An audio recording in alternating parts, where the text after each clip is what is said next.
নমস্কাৰ সকলোকে স্বাগতম জনাইছো নিমাত ষ্টাডি পইণ্ট চেনেলটোলৈ।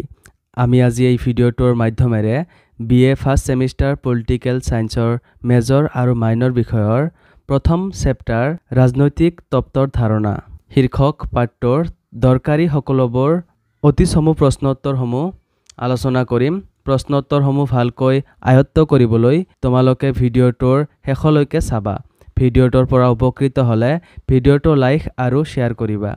চেনেলটো যদি সাবস্ক্ৰাইব কৰা নাই দৰকাৰী আৰু তথ্য সমৃদ্ধ ভিডিঅ'ৰ নটিফিকেশ্যন পাবলৈ চেনেলটো সাবস্ক্ৰাইব কৰি লোৱা। বলা তেন্তে বেছি পলম নকৰি প্ৰশ্নোত্তৰসমূহ আলোচনা কৰোঁ। অতি চমু প্ৰশ্নোত্তৰ। কুৱেশ্যন নম্বৰ 1, পলিটিক্স শব্দটো কি শব্দৰ পৰা উদ্ভৱ হৈছে?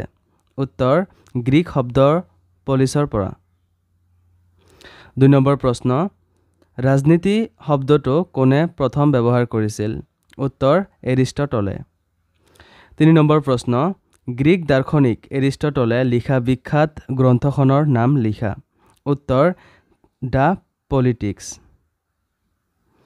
4 নম্বৰ, গ্ৰীক শব্দ পলিছৰ অৰ্থ কি? উত্তৰ গ্ৰীক শব্দ পলিছৰ অৰ্থ হ'ল নগৰ ৰাষ্ট্ৰ। 5 নম্বৰ, প্ৰাচীন গ্ৰীচৰ নগৰ ৰাষ্ট্ৰসমূহৰ কাম কাজৰ লগত জড়িত বিষয়ক কি বলা হৈছিল? উত্তৰ প্ৰাচীন নগৰ ৰাষ্ট্ৰসমূহৰ কাম কাজৰ লগত জড়িত বিষয়ক পলিটিক্স বলা হৈছিল। 6 নম্বৰ প্ৰশ্ন, ৰাজনীতি বিজ্ঞানক প্ৰগতিশীল বিজ্ঞান বুলি কোনে অভিহিত কৰিছিল? উত্তৰ লৰ্ড ব্ৰাইছে। 7 নম্বৰ প্ৰশ্ন, ৰাজনীতি বিজ্ঞানৰ লগত সম্বন্ধ থকা দুবিধ সমাজ বিজ্ঞানৰ নাম লিখা। উত্তৰ ইতিহাস আৰু অৰ্থনীতি। 8 নম্বৰ প্ৰশ্ন, ৰাজনীতি বিজ্ঞানক বিজ্ঞান বুলি অভিহিত কৰা দুজন চিন্তাবিদৰ নাম লিখা। উত্তৰ এৰিষ্টটল আৰু ফ্ৰেডৰিক পলক।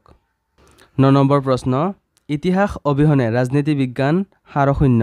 ৰাজনীতি বিজ্ঞান অবিহনে ইতিহাস নিষ্ফল বুলি কোনে কৈছিল? ছাৰ জন চিলিয়ে কৈছিল। 10 নম্বৰ প্ৰশ্ন, ৰাজনীতি বিজ্ঞানৰ পিতৃ কোন? উত্তৰ এৰিষ্টটল।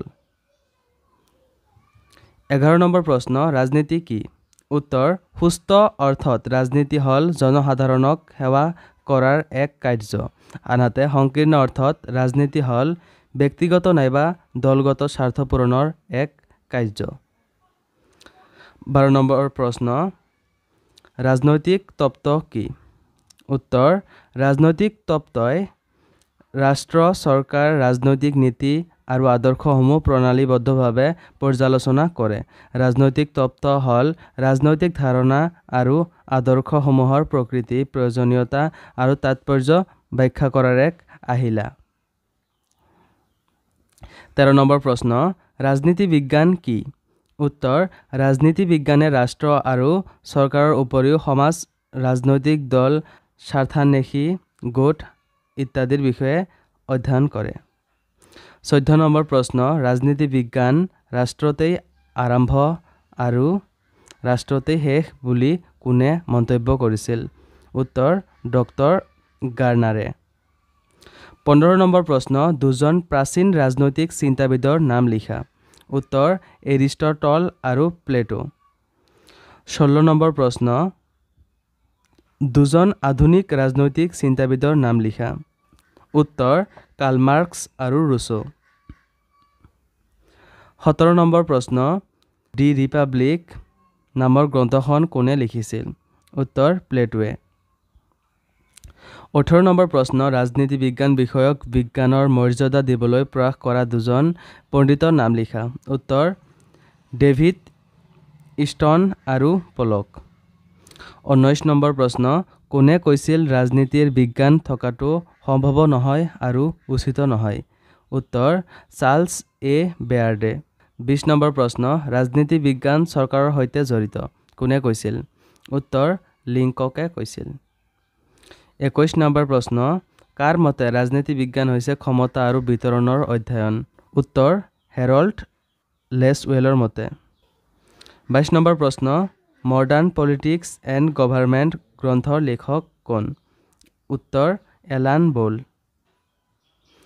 23 নম্বৰ প্ৰশ্ন, ৰাজনীতি হ'ল মূল্যৰ কৰ্তব্য সম্পন্ন বণ্টন, কথাষাৰ কোনে কৈছিল? উত্তৰ ডেভিড ইষ্টনে। 24 নম্বৰ প্ৰশ্ন কোনে ৰাজনৈতিক নীতিসমূহক নৈতিকতাৰ সৈতে সংযোগ কৰিবলৈ বিচাৰিছিল?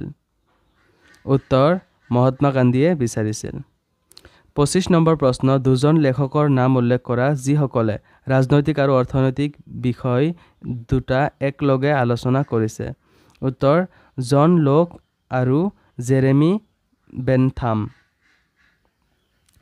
26 নম্বৰ প্ৰশ্ন দ্বিতীয় বিশ্বযুদ্ধৰ পিছত আৰু বিংশ শতাব্দীৰ প্ৰথম 50 বছৰত ৰাজনীতি বিজ্ঞানৰ ওপৰত প্ৰচুৰ প্ৰভাৱ বিস্তাৰ কৰা যিকোনো দুজন সমাজ শাস্ত্ৰবিদৰ নাম লিখা। উত্তৰ জি মস্কা আৰু মেক্স ৱেবাৰ। 27 নম্বৰ প্ৰশ্ন ৰাজনীতি বিজ্ঞানত আচৰণবাদৰ বিপ্লৱক আগবঢ়াই নিবলৈ গৱেষণা আৰু লেখাৰে চেষ্টা চলোৱা দুজন ৰাজনৈতিক চিন্তাবিদৰ নাম লিখা। উত্তৰ ডেভিড ইষ্টন আৰু চাৰ্লছ মেৰিয়াম। 28 নম্বৰ প্ৰশ্ন কোন দুজন গ্ৰীক চিন্তাবিদে সৰ্বপ্ৰথমে ৰাজনীতি বিজ্ঞান প্ৰণালীবদ্ধভাৱে অধ্যয়ন কৰিবলৈ আৰম্ভ কৰিছিল? উত্তৰ প্লেটো আৰু এৰিষ্টটলে। 29 নম্বৰ প্ৰশ্ন কোনে মত প্ৰকাশ কৰিছিল যে মনোবিজ্ঞানেই হ'ল ৰাজনীতিৰ শিপা? উত্তৰ লৰ্ড ব্ৰইট। 30 নম্বৰ প্ৰশ্ন কোনে কৈছিল নৈতিকতাহীন ৰাজনীতি মৰণ ফান্দৰ দৰে? উত্তৰ মহাত্মা গান্ধীয়ে। 31 নম্বৰ কাৰ্ল মাৰ্ক্সৰ মতে সমাজত অন্তৰ্নিহিত বৈষম্যৰ মূল কাৰণ কি? উত্তৰ অৰ্থনৈতিক অসমতা। 32 নম্বৰ প্ৰশ্ন কমিউনিষ্ট মেনিফেষ্টো গ্ৰন্থখনৰ লেখক কোন? উত্তৰ কাৰ্ল মাৰ্ক্স। 33 নম্বৰ প্ৰশ্ন ৰাজনৈতিক ব্যৱস্থাৰ ধাৰণাটো প্ৰৱৰ্তন কৰা প্ৰথম চিন্তাবিদজনৰ নাম কি? উত্তৰ ৰাজনৈতিক ব্যৱস্থাৰ ধাৰণাটো প্ৰৱৰ্তন কৰা প্ৰথম চিন্তাবিদজন হ'ল ডেভিড ইষ্টন। 34 নম্বৰ প্ৰশ্ন বিখ্যাত দাৰ্শনিক এৰিষ্টটলে তেওঁৰ বিখ্যাত গ্ৰন্থ পলিটিক্সত কি লিখিছিল? উত্তৰ বিখ্যাত দাৰ্শনিক এৰিষ্টটলে তেওঁৰ বিখ্যাত গ্ৰন্থ পলিটিক্সত লিখিছিল যে মানুহ প্ৰাকৃতিকভাৱে এক ৰাজনৈতিক জীৱ আৰু যি ঘটনাক্ৰমেৰে নহয় বৰঞ্চ প্ৰাকৃতিকভাৱে ৰাষ্ট্ৰযুক্ত নহয়। তেওঁ হয়তো মানৱতাৰ ঊৰ্ধত নাইবা মানৱতাৰ তলত। 35 নম্বৰ প্ৰশ্ন চিলিৰ মতে ৰাজনৈতিক বা ৰাজনীতি বিজ্ঞান কি? উত্তৰ চিলিৰ মতে ৰাজনৈতিক অৰ্থনীতিয়ে বিত্তৰ লগত জীৱবিজ্ঞানে জীৱৰ লগত বীজগণিতে সংখ্যাৰ লগত আৰু জ্যামিতিয়ে ক্ষেত্ৰ আৰু বিস্তাৰৰ লগত যেনেদৰে জড়িত ঠিক তেনেদৰে ৰাজনীতি বিজ্ঞানে চৰকাৰৰ সকলো বিষয়ৰ ওপৰত অনুসন্ধান কৰে। 34 নম্বৰ প্ৰশ্ন গেৰিছৰ মতে ৰাজনীতি বিজ্ঞানৰ অৰ্থ কি? উত্তৰ গেৰিছৰ মতে ৰাজনীতি বিজ্ঞান ৰাষ্ট্ৰৰ উৎপত্তি বিকাশ উদ্দেশ্য আৰু সকলো নৈতিক সমস্যাৰ সৈতে জড়িত। 37 নম্বৰ প্ৰশ্ন পল জেনেটৰ মতে ৰাজনীতি বিজ্ঞানৰ সংজ্ঞা কি? উত্তৰ পল জেনেটৰ মতে ৰাজনীতি বিজ্ঞান হৈছে সমাজ বিজ্ঞানৰ সেইটো অংশ যি ৰাষ্ট্ৰৰ ভেটি আৰু চৰকাৰৰ নীতিৰ লগত জড়িত। 38 নম্বৰ প্ৰশ্ন ডক্টৰ গাৰ্নাৰৰ মতে ৰাজনীতি বিজ্ঞান কি? উত্তৰ ডক্টৰ গাৰ্নাৰৰ মতে ৰাজনীতি বিজ্ঞানৰ আদি আৰু অন্ত থাকে ৰাষ্ট্ৰৰ মাজত। 39 নম্বৰ প্ৰশ্ন কোন চনত the American political science association প্ৰতিষ্ঠিত হৈছিল? উত্তৰ 1903 চনত। 40 নম্বৰ প্ৰশ্ন কোন চনত the American political science review নামৰ আলোচনীখন প্ৰকাশ কৰিছিল? উত্তৰ 1906 চনত। 41 নম্বৰ প্ৰশ্ন চিলিৰ মতে ৰাজনৈতিক বা ৰাজনীতি বিজ্ঞান কি? উত্তৰ চিলিৰ মতে ৰাজনৈতিক অৰ্থনীতিয়ে বিত্তৰ লগত জীৱবিজ্ঞানে জীৱৰ লগত বীজগণিতে সংখ্যাৰ লগত আৰু জ্যামিতিয়ে ক্ষেত্ৰ আৰু বিস্তাৰৰ লগত যেনেদৰে জড়িত ঠিক তেনেদৰে ৰাজনীতি বিজ্ঞানে চৰকাৰৰ সকলো বিষয়ৰ ওপৰত অনুসন্ধান কৰে। 42 নম্বৰ প্ৰশ্ন গেৰিছৰ মতে ৰাজনীতি বিজ্ঞানৰ অৰ্থ কি? উত্তৰ গেৰিছৰ মতে ৰাজনীতি বিজ্ঞান ৰাষ্ট্ৰৰ উৎপত্তি বিকাশ উদ্দেশ্য আৰু সকলো নৈতিক সমস্যাৰ সৈতে জড়িত। 43 নম্বৰ প্ৰশ্ন বিখ্যাত দাৰ্শনিক এৰিষ্টটলে তেওঁৰ বিখ্যাত গ্ৰন্থ পলিটিক্সত কি লিখিছিল? উত্তৰ বিখ্যাত দাৰ্শনিক এৰিষ্টটলে তেওঁৰ বিখ্যাত গ্ৰন্থ পলিটিক্সত লিখিছিল, মানুহ প্ৰাকৃতিকভাৱে আৰু ৰাজনৈতিক জীৱ আৰু যি ঘটনাক্ৰমেৰে নহয় বৰঞ্চ প্ৰাকৃতিকভাৱে ৰাষ্ট্ৰযুক্ত নহয়, তেওঁ হয়তো মানৱতাৰ ঊৰ্ধত নাইবা মানৱতাৰ তলত। ৪৪ নম্বৰ প্ৰশ্ন, ৰাজনৈতিক তত্ত্ব বুলিলে কি বুজা? উত্তৰ, ৰাজনৈতিক তত্ত্ব ৰাজনীতি বিজ্ঞানৰ অংশ বিশেষ। ৰাজনৈতিক তত্ত্বই ৰাজনৈতিক বিষয় আৰু সমস্যা সম্পৰ্কে কিছুমান তাত্ত্বিক ব্যাখ্যা আগবঢ়ায়। ৰাজনৈতিক তত্ত্বই ৰাজনৈতিক বিষয়ৰ কিছুমান নীতিক সূত্ৰবদ্ধ কৰে।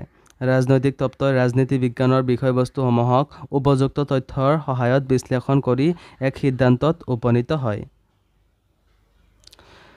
৪৫ নম্বৰ প্ৰশ্ন, ৰাজনৈতিক তত্ত্বৰ দুটা প্ৰয়োজনীয়তা নাইবা প্ৰাসংগিকতা উল্লেখ কৰা। উত্তৰ, ৰাজনৈতিক তত্ত্বৰ দুটা প্ৰয়োজনীয়তা বা প্ৰাসংগিকতা হ'ল: ক. ৰাজনৈতিক তত্ত্বই যিবোৰ ৰাজনৈতিক আদৰ্শ আৰু অনুষ্ঠানৰ দ্বাৰা সমাজ আৰু ৰাষ্ট্ৰ পৰিচালিত হয় সেইবোৰৰ প্ৰাথমিক জ্ঞান প্ৰদান কৰে। খ.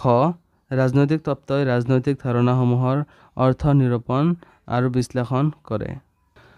৪৬ নম্বৰ প্ৰশ্ন, ভাৰতীয় সংবিধানত অস্পৃশ্যতা দূৰীকৰণৰ বিষয়ে উল্লেখ আছেনে? উদাহৰণ দিয়া।